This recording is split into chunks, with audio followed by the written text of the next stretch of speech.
नमस्कार दोस्तों, मैं हूँ राज और आप देख रहे हैं हाईवे 33। तो दोस्तों, कैसे हैं आप सब? उम्मीद करता हूँ कि आप सब भी राजी पूर्वक से होंगे। तो चलिए आज की कहानी के सफ़र पर। दोस्तों, ये कहानी है प्रदीप कुमार की, छत्तीसगढ़ के रहने वाले। ये आज की कहानी नहीं है, इस कहानी को लगभग 30 साल हो चुका है।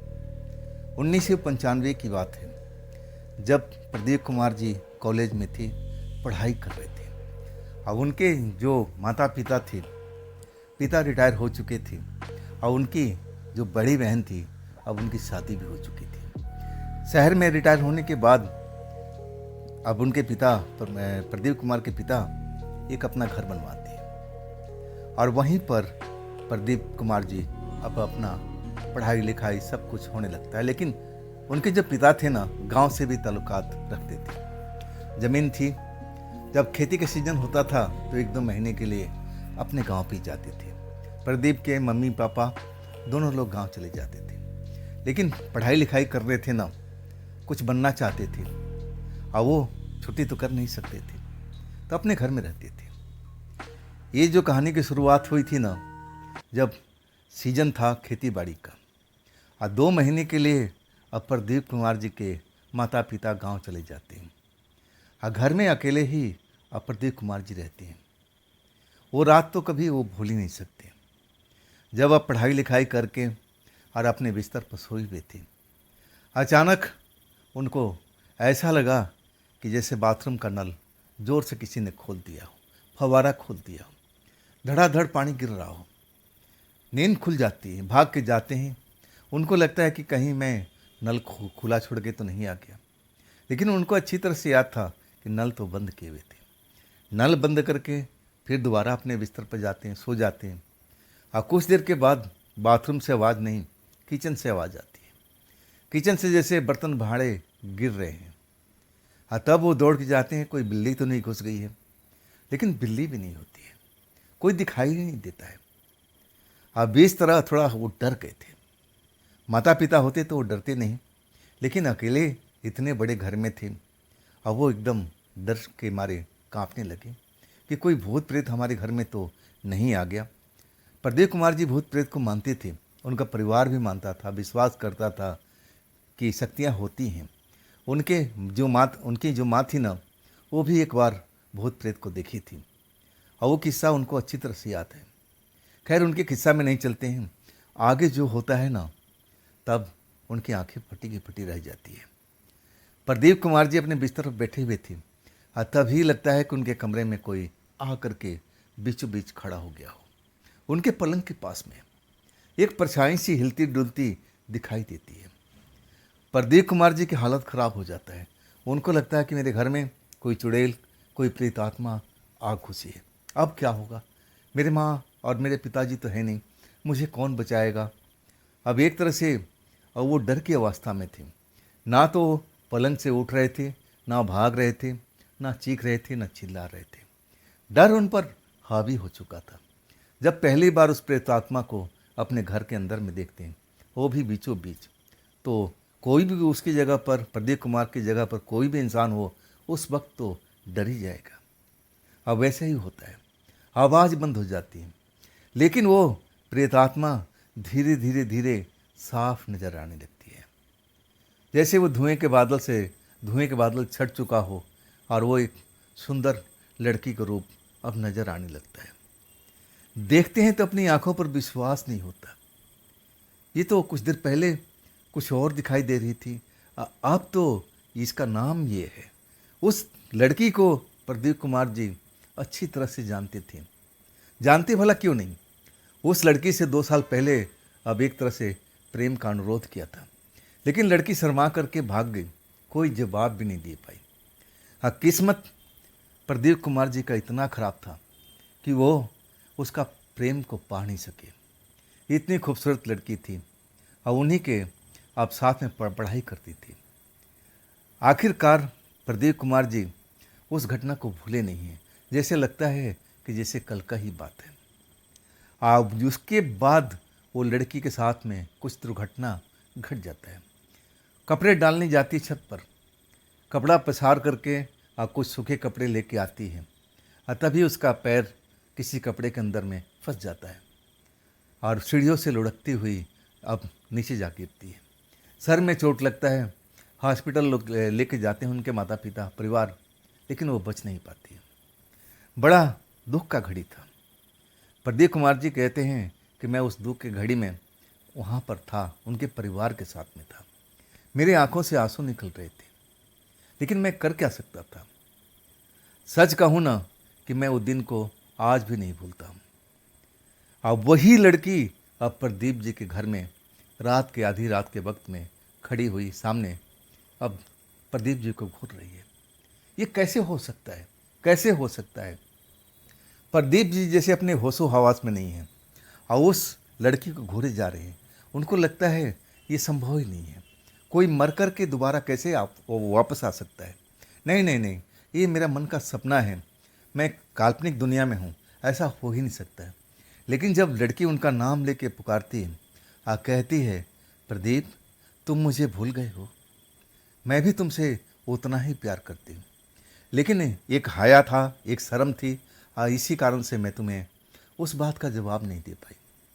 क्या तुम मुझे इतने आसानी से भूल गए, अपने दिल से निकाल फेंके। प्रदीप जी के जैसे होश नहीं था। जब लड़की बोल रही थी ना, उनका तन बदन सूखे पत्ते की तरह कांप रहा था, डरी हुई हालत में थी। तब वो लड़की उनके पास में आती है। अब प्रदीप जी को लगता है कि अब तो आज मेरा मामला ख़त्म। जैसा मैंने सुना है कि प्रेतात्मा जो भी है किसी की सगी नहीं होती, वो मार डालेगी। कहते कि मुझे मत मारना, मेरा गुनाह क्या है, मुझे क्यों मारोगी तुम। तब वो लड़की मुस्कुराती कहती, प्रदीप डरो मत, डरो मत, मैं तुम्हें मारने नहीं, मैं एक मदद मांगने आई हूँ। मुझे उम्मीद है कि तुम उस मदद को पूरा करोगे। प्रदीप जी उस लड़की को घूरती रहती हैं डरे हुए हालत में। और लड़की तब उनको समझाती है कि मुझसे डरने की ज़रूरत नहीं है, मैं तुम्हारा कुछ बिगाड़ने वाली नहीं हूँ, तुम्हारे साथ में कुछ गलत करने वाली नहीं हूँ, तुम मुझसे खामखा डर रहे हो, ऐसा मैं हूँ ही नहीं, मैं आज तक किसी को सताई नहीं, तो मैं तुम्हें क्यों सताऊंगी। प्रदीप जी की सांसें तेज तेज चल रही हैं और तब लड़की उनके बगल में आके बैठ जाती है, उनके सर पर हाथ फेरती है, देखो मुझे छुओ, मुझे क्या तुम्हें लग रहा है कि मैं तुम्हें कोई नुकसान पहुंचा सकती हूँ। और तब प्रदीप जी धीरे धीरे सामान्य होने लगे। आप पूछने लगे कि तुम तो मर चुकी थी ना, तो तुम कैसे जिंदा हो गए। लड़की मुस्कुरा के कहती है कि मरना ही मरना नहीं होता है। अब मैं इसके बारे में विस्तार से तुम्हें कुछ बता नहीं सकती, लेकिन मेरी एक ख्वाहिश है और वो तुम पूरा करोगे। मैं ये काम जब तुम करोगे ना, तो मैं तुम्हारी भी आड़े वक्त में मदद करूँगी। एक हाथ लो और एक हाथ दो, जैसे प्रदीप जी समझ रहे थे। मतलब लड़की उनको लालच दे रही थी कि तुम एक हाथ से मेरा काम करो और एक हाथ से मैं तुम्हें भी कुछ दूंगी। लेकिन उस वक्त में प्रदीप जी समझ नहीं पा रहे थे, डरी हुई हालात में, लेकिन अब पहले से शांत नजर आ रहे थे। फिर उन्होंने पूछा उस लड़की का नाम लेकर के कि तुम तो बिल्कुल सीधी सादी थी, तो क्या हुआ तो तुम्हारे साथ में, तुम कैसे मर गई, सीढ़ी से किसी ने तुम्हें धक्का दिया या अपने आप। तब कहने लगी मुझे कुछ याद नहीं है, मुझे नहीं मालूम कि मेरे साथ में क्या हुआ है। जब मैं अपने आप को जैसे होश संभाला तो मैं मर चुकी थी, एक प्रेत आत्मा बनी हुई थी, मैं इधर उधर भटक रही थी। आखिरकार मुझे अपने घर में ही चैन आया। जिस पलंग पर सोती थी मुझे उस पलंग पर मुझे आराम महसूस होता था। मेरे साथ में कोई और भी सोता था, लेकिन डर से उस पलंग पर मेरे साथ जो मेरे भाई बहन थे कोई सोता भी नहीं था। मैं उस पलंग पर अकेले ही सोती थी। अब इसके बाद हमारे घर जो था हमारे माता पिता ने बेच दिया, तुम्हें पता ही होगा। प्रदीप जी कहते हैं हाँ वो तो मुझे मालूम है, तुम्हारे माता पिता घर बेच करके कहीं और चले गए, कहने लगे ये घर उनको सूट नहीं किया। तो बताओ मैं तुम्हारी क्या मदद कर सकता हूँ। तब लड़की कहती है तुम मेरी बाप मदद करोगे। वो जो पलंग है ना, एक कबाड़ी खरीद कर लेके आया। अब मैं चाहती हूँ कि वो पलंग मेरे घर में तो नहीं आएगा, लेकिन तुम्हारे घर में ज़रूर आएगा। और उसी पलंग पर मुझे आराम मिलता है, चैन मिलता है, मैं अपने आप को सुरक्षित महसूस करती हूँ। और बाकी जगह पर मुझे बेचैनी, घबराहट, डर मुझे ऐसा महसूस होता है। जब मैं अपने पलंग पर आती हूँ ना, तब मुझे बड़ा चैन मिलता है। मैं चाहती हूँ कि उस पलंग को तुम उस कबाड़ी से खरीद के ले आओ और अपने घर में, कोई भी घर हो, वो घर मुझे कुछ दिनों के लिए दे दो और वो पलंग को वहाँ रख दो, ताकि मैं आराम से उस पलंग पर अपनी अब नींद ले सकूं। अब मैं थक चुकी हूँ। जब प्रदीप कुमार उसकी बात सुनते हैं तो सवाल पर सवाल पूछते हैं, आखिर तुम्हें क्यों वो पलंग चाहिए और वो पलंग कबाड़ी क्यों ले गया? वो तो जो भी है तुम्हारा पलंग था, तुम्हारा उस घर का था। तब वो लड़की बताती है कि तुम्हें मालूम है ना, जिसने घर खरीदा था उसको लगा कि इस घर में कोई प्रेत आत्मा है, जबकि मैं थी। मैं किसी का नुकसान नहीं पहुंचा रही थी। मैं अपने पलंग पर बस सोती थी। मैं किसी को दिखाई भी नहीं देती थी। अब मैं तो आराम से उस पलंग पर अब अपना नींद के मजे लेती थी। मुझे किसी से कोई मतलब नहीं था। लेकिन उस रात ना जाने क्यों उसमें कुछ मेहमान आए हुए थे और उसी पलंग पर आ करके लेट गए। मैं भी उसी पलंग पर थी। शायद किसी मेहमान ने अब मुझे देख लिया और डर करके शोर मचा दिया कि यहाँ तो कोई चुड़ैल है, कोई आत्मा है। तब घर वाले अब पूरी तरह से डर चुके थे। मैं किसको समझाती कि मैं कोई बुरी आत्मा नहीं हूँ, मैं कोई बुरी शक्ति नहीं हूँ, मुझे यहाँ पर रहने दो। लेकिन उन लोगों ने 2 ही दिन के बाद में अब उस कबाड़ मतलब जो कबाड़ी था उसको बुलाते हैं, और वो भी अपने मन से नहीं, उस घर में कोई तांत्रिक को बुलाया जाता है। तब तांत्रिक जांच परख करके हमारे पलंग के पास आ जाता है और कहता है कि सारा दोष इस पलंग का है। इसी पलंग के अंदर में वो प्रेत आत्मा है। तुम लोग इस पलंग को जितना जल्दी हो सके निकाल दो, बाहर फेंकवा दो, कहीं और किसी को दे दो, लेकिन इस घर में मत रखो। मैं समझ गई कि मेरा घर उजड़ रहा है। मैं चाहती थी कि मैं उनको रोकूं, लेकिन मैं विवश थी, मैं रोक नहीं सकती थी। तंत्र मंत्र का शक्ति मुझ पर लग सकता था, इसलिए मैं अब दूर हो गई। आखिरकार वो कबाड़ी को बुला करके और उस पलंग को बेच देते हैं। मैं पीछा करते हुए कबाड़ी को उस जगह तक गई, लेकिन वहाँ पर भी मुझे चैन नहीं मिला। मैं पलंग पर जरूर सोती थी, लेकिन वहाँ पर इतना शोर शराबा कि मैं चैन का नींद सो नहीं पाती। मैं तुमसे बस यही उम्मीद करती हूँ कि ये मेरी जो बात है इसको रख लो। मैं जो कह रही हूँ ना, उसको तुम मान लो। मैं तुम्हें उस कबाड़ी का नाम पता सब कुछ बता देती हूँ और उस पलंग को तुम खरीद कर ले आओ। देखो, बदले में तुम जो मांगोगे ना, मैं तुम्हें देने के लिए तैयार हूँ। प्रदीप कुमार अभी भी डरे हुए थे। कहने लगे कि ऐसा कैसे संभव हो सकता है? हमारे में माता पिता तो अभी गांव गए हुए हैं, और जब आएंगे तब वो पूछेंगे ये पलंग कहाँ से लाए, तो मैं क्या जवाब दूंगा? तब लड़की कहने लगी, अब ये तुम कैसे करोगे, ये तुम्हें पता होना चाहिए। तुम कुछ झूठ बोलना कि मुझे ये पलंग पसंद आ गया था, मैं देखा था कबाड़ी की दुकान पर। जो भी झूठ बोलना है बोलो, लेकिन इस पलंग को ले आओ। तुम भी तो मुझसे प्यार करते थे, क्या तुम इतनी जल्दी अपनी आंखें फेर दी? तुम मुझे छोड़ दिए, एक बार भी पलट कर नहीं देखे कि मेरे मन में क्या थी। वाकई में इमोशनल कर दिया था लड़की ने।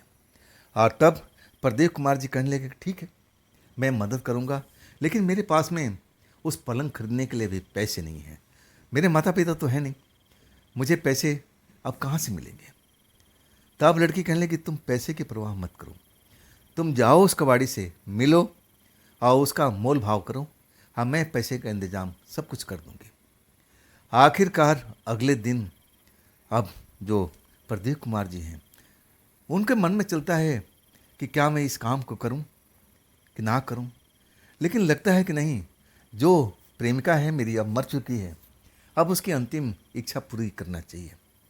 अभी तक उसने मुझे कोई नुकसान नहीं पहुंचाया। अभी हमारे माता पिता को आने में वक्त भी है, देखा जाएगा। अपने प्रेमिका को आखिरी इच्छा पूरी करने के लिए उस कबाड़ी के पास पहुंचते हैं, जो पता ठिकाना सब कुछ बता देती है।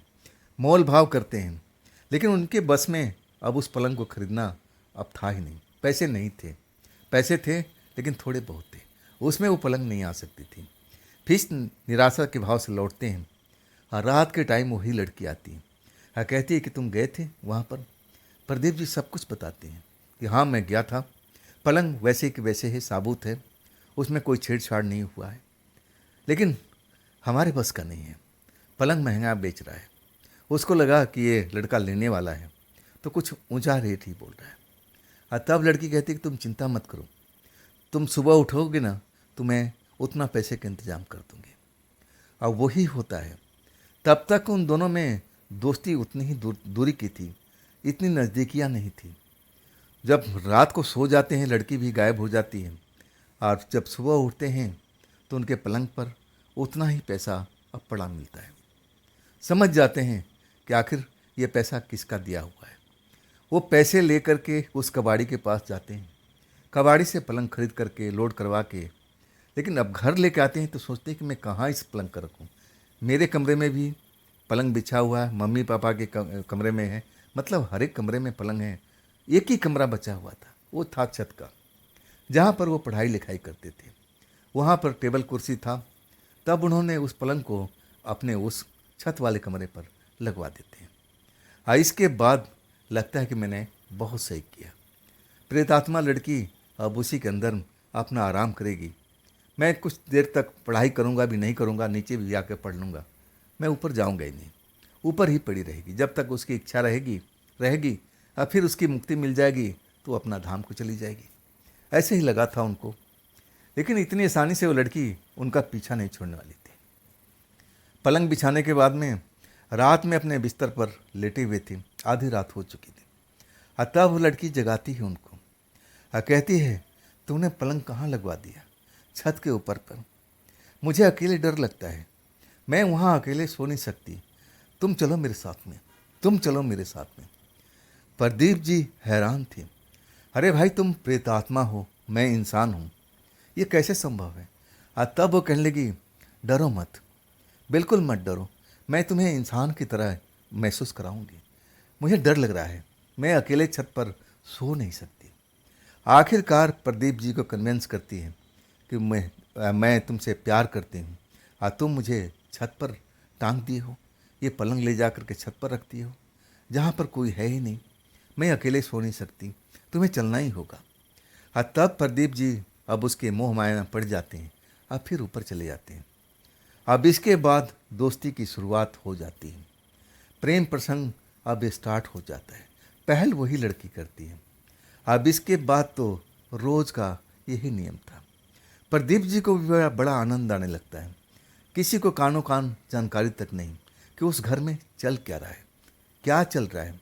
अपने दोस्तों तक कुछ भी नहीं बताते हैं। लड़की ने मना किया कि ये बात अपने तक ही रखना, किसी को तुम ये बात शेयर मत करना। अब प्रदीप जी को क्या पड़ी थी ये बात शेयर करने को? एक लड़की के साथ दोस्ती हो चुकी थी, शारीरिक इच्छा उनकी पूरी हो रही थी, लड़की भी खुश और प्रदीप जी भी खुश। लेकिन लड़की ने कहा था कि मैं तुम्हारी जो भी इच्छा है मैं पूरी करूँगी, जहाँ तक हो सकता है। पढ़ाई लिखाई कर रहे थे। अब इसके बाद 2 महीने के बाद में उनके माता पिता लौट आते हैं घर में। अब एक तरह से उनकी माँ थी, अब गांव से लौट के आई थी तो पूरा चक्कर काटती है। छत पे ही पहुंचती है, वो पलंग देखकर चौंक जाती है। अपने बेटे को बुलाती है, प्रदीप प्रदीप, ये पलंग कहाँ से लाया बेटा? अब एक तरह से जवाब बन नहीं रहा था कि मैं माँ को क्या जवाब दूँ। तब कहते हैं कि माँ, ये मेरे एक दोस्त का निशानी है, मेरा दोस्त मुझे गिफ्ट दे के गया है, कहा है कि इसको किसी को बेचना नहीं। तब मैं उसकी निशानी समझ करके छत पर लगा दिया। कोई बुरा तो नहीं किया माँ? माँ कहती कि नहीं बेटा, किसी ने प्रेम से निशानी दिया है, कोई गिफ्ट दिया है तो उसको मना भी नहीं करना चाहिए, नहीं तो बुरा लगता है। अब एक तरह से प्रदीप जी का मन हल्का हो जाता है। महत्व तो समझते हैं कि कोई गिफ्ट देता है तो उसको ऐसे ठुकराते नहीं हैं। माँ को बात को समझते हैं, मन हल्का हो जाता है। चलो माँ को हमने जो कुछ बताना था बता दिया और माँ ज़्यादा सवाल जवाब नहीं किया। लेकिन पढ़ाई लिखाई ऊपर ही करते थे। 12 बजे से पहले प्रेतात्मा आती नहीं थी। कहाँ रहती थी कुछ मालूम नहीं, या उसी घर में रहती थी लेकिन दिखाई नहीं देती थी। 12 बजने के बाद ही प्रेतात्मा नजर आती थी, लेकिन माँ के आने के बाद में वो ऊपर जाती नहीं थी। उस रात भी जब माँ आई थी, अपने बिस्तर पर नीचे, जहाँ माँ का पापा कमरा था, बगल में उनका कमरा था, अपने कमरे में सोए थे। माँ के सोने के बाद में अब निश्चित हो गए थे कि अब वो लड़की मुझे अब बुलाएगी नहीं, ना मैं छत पर जाऊंगा। लेकिन उनका सोचना गलत था। वो जैसे नींद में थे। आज जैसे ही आँख खुलते हैं ना, उनको कोई जगाता है तो अपने आप को छत के कमरे में पाते हैं। एकदम आश्चर्य में रह जाते हैं, मैं कैसे आ गया यहाँ पर। लड़की कहती शोर मत करो, नहीं तो तुम्हारा माँ जग जाएगी। मैं तुम्हें उठा के लाई हूँ, तुम नींद में थे और तुम्हें तो पता ही नहीं है। अब प्रदीप जी डर जाते हैं कि देखो अब मेरी माँ भी आ गई है, मेरे पापा भी आ गए, अब तो ये बंद कर दो। तब लड़की कहती है कि नहीं, ये तो चलता ही रहेगा, मैं इसको बंद नहीं कर सकती। बहुत समझाने की कोशिश करते हैं कि तुम प्रेतात्मा हो, मैं एक मनुष्य हूँ, ऐसा अब मत करो। लेकिन लड़की कहती कि नहीं, हम रुकेंगे नहीं, हमारा काम तो ऐसे ही चलता रहेगा। तुम सोओगे भी ना तो मैं तुम्हें नीचे से उठा करके जैसे आज लाई हूँ ऐसे ही लाऊंगी। आज तुम चिंता मत करो, मैं तुम्हें पहुँचा भी दूंगी वक्त पर। अब वैसे ही होता है, जब सुबह होने से पहले अब उनकी आँख खुलती है तो अपने आप को उसी बिस्तर पर पाते हैं। मतलब उसमें इतनी पावर अब थी कि वो ऐसा काम कर सकती थी। प्रदीप जी का जिंदगी ऐसे ही चलने लगता है। और उसके बाद माता पिता जाते हैं मार्केट में कोई सामान लेने के लिए। हाँ, तभी गाड़ी से उनके पिता का एक्सीडेंट हो जाता है, जान बच जाती है। लेकिन हॉस्पिटल में पैसे की सबसे बड़ा अब दिक्कत आ जाती है। ऑपरेशन करना था, बड़े कठिनाई में फंसे हुए थे। समझ में नहीं आ रहा था कि अपने पिता को जान कैसे बचाऊं। पैसा था वो पहले घर में लगा चुके थे और भी ज़मीन जायदाद खरीद लिए थे। अब घर ही बेचना था या गांव का ज़मीन जायदाद बेचना था। तभी उनका अब बड़ा ऑपरेशन हो सकता था। बहुत मोटे पैसे की जरूरत थी। रात भर बड़े परेशान थे। हॉस्पिटल से वो घर लौट के आते हैं और सोचते हैं कि अब मैं क्या करूं। माँ उनकी हॉस्पिटल में थी और नीचे बैठ के अपने कमरे में अब सोचते हैं, यार दोस्त थे, अब कईयों से मदद मांगे थे लेकिन सबने मना कर दिया कि देखो इतना मोटा पैसा हमारे पास कहाँ से आ सकता है, खर्चे के लिए पैसे मिलता है, अब उसमें तुम्हारा काम नहीं चलेगा। सब दोस्तों ने हाथ खड़ा कर दिया। अब माँ ने बोला था कि बेटा कहीं से भी पैसा, चाहे ज़मीन बेचना हो गांव को या ये घर बेचना है, हमें बेचना है, हमें पैसे की ज़रूरत है, तेरे पिता को ऑपरेशन कराना है। और वही चिंता में डूबे हुए थे। समझ में नहीं आता कि अब किसके पास में जाएं, क्या करें, दिमाग काम नहीं कर रहा था। रात हो चुकी थी, आधी रात होने वाली थी। शरीर टेंशन से भरा हुआ था, सर दर्द, अब सर दर्द इतना हो रहा था कि सर फटा जा रहा था। और उसी वक्त में प्रेतात्मा लड़की उनके पास नीचे वाले कमरे में जाती है। सब जैसे उसको पता हो, वो उनके कंधे पर हाथ रखती है और कहती है, प्रदीप मैं सब कुछ देख चुकी हूँ, तुम्हें घबराने की जरूरत नहीं है, जितना तुम्हें पैसे की जरूरत है मैं सब कुछ मदद करूँगी। मैं हॉस्पिटल में देख के आ गई हूँ, तुम चिंता मत करो, तुम्हारे पिता के साथ कुछ भी नहीं होगा। अभी उनकी उम्र बहुत लंबी है, डर वाली बात ही नहीं है। तुम अपने दिमाग से इस बात को निकाल दो कि तुम्हारे पिता के साथ कुछ बुरा भी हो सकता है। बिल्कुल नहीं होगा, मैं कह रही हूँ ना, मुझसे लिखवा के ले लो। रहा ऑपरेशन के बाद, मैं उतने पैसे के इंतजाम तुम्हें ज़रूर करके दूंगी, तुम चिंता मत करो। अपने पिता का ऑपरेशन कराओ और राजी खुशी अपने पिता को अपने घर में लेके आओ। आखिरकार वो लड़की इतने पैसे के इंतजाम रातों रात कर देती है। देख करके प्रदीप जी दंग रह जाते हैं। उस लड़की से अब जो मोह माया था और लग चुका था कि आड़े वक्त में कोई भी रिश्तेदार, कोई भी दोस्त मदद नहीं किया। लेकिन ये लड़की ने ना जाने कहाँ से इतना सारा पैसे का इंतजाम कर दिया। और फिर सुबह मिलने के जाते हैं। अब उनका पिता का ऑपरेशन हो जाता है। कुछ दिन वहाँ रुकते हैं और फिर अपने पिता को स्वस्थ ले करके घर में लौटते हैं। डॉक्टर कहते हैं इनके हिलना डुलना नहीं है, कुछ महीने तक आराम करना है। और सब कुछ बिल्कुल अब करने लगते हैं। और धीरे धीरे अब उनका पिता अब उस चीज़ से उभर रहे थे। और वो जो प्रेतात्मा थी ना, कभी भी प्रदीप के साथ में अब दिखाई देती थी। अब पूरे घर में घूमती थी जैसे उसका अपना घर हो। प्रदीप जी समझाते थे कि देखो हमारे माता पिता ने देख लिया ना तो लोग डर जाएंगे, तुम ऐसा कोई काम मत किया करो। तब हंस के बोलती थी कि मुझे कोई नहीं देख पाएगा। और वो प्रेतात्मा उनके साथ में लंबे अरसे तक रही, प्रदीप जी का कहना है। और उसी के बदौलत उनको अच्छी नौकरी मिली थी। पढ़ाई लिखाई में अव्वल तो थे, लेकिन सिफारिश नहीं थी। लेकिन ना जाने कैसे सिफारिश उस लड़की ने लगाई कि वो पोस्ट उनको मिल गया था। शादी भी हुई, अब उनका दुल्हन भी सुंदर आई, और तब भी वो प्रेतात्मा काफ़ी दिनों तक उनके साथ रही। उनको पत्नी को भी दिखाई नहीं देती थी। उनको साफ नजर आती थी कि उनके बगल में खड़ी है, पलंग पर बैठी है, लेकिन पत्नी को जरा भी एहसास नहीं होता था कि हम दोनों के अलावा कोई तीसरा भी है इस घर में। वो महसूस नहीं कर पाती थी। और एक रात जैसे ही गायब हुई ना, उसके बाद से वो कभी उस घर में लौटी नहीं। प्रदीप जी बताते हैं कि वो पलंग हमारे घर में आज भी रखा हुआ है, और उस पलंग को हम कभी बेचना नहीं चाहते, ना उस घर से हटाना चाहते थे। उस पलंग में हमारे बहुत सारी यादें हैं उस प्रेतात्मा लड़की की।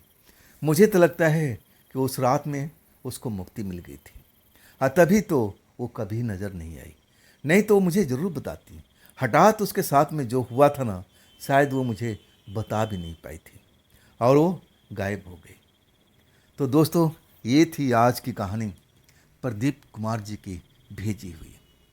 ये कैसी लगी आपको कहानी, घटना, आप कमेंट में ज़रूर बताइएगा। हाँ दोस्तों, अगर आपके पास भी ऐसी कोई घटना है, कोई कहानी है, तो आप मुझे ज़रूर शेयर कीजिएगा। हाँ, ये भी चैनल आप ही का है, तो इसको भी अपना प्यार दीजिए, लाइक कीजिए, सब्सक्राइब कीजिए, शेयर कीजिए अपने दोस्तों को, और हाइप का बटन तो ज़रूर दबाइएगा। हाँ, फिर दोस्तों हम मिलते हैं कल की रात इसी चैनल पर, इसी टाइम पर। आप लोग अपना ख्याल रखिएगा। नमस्कार।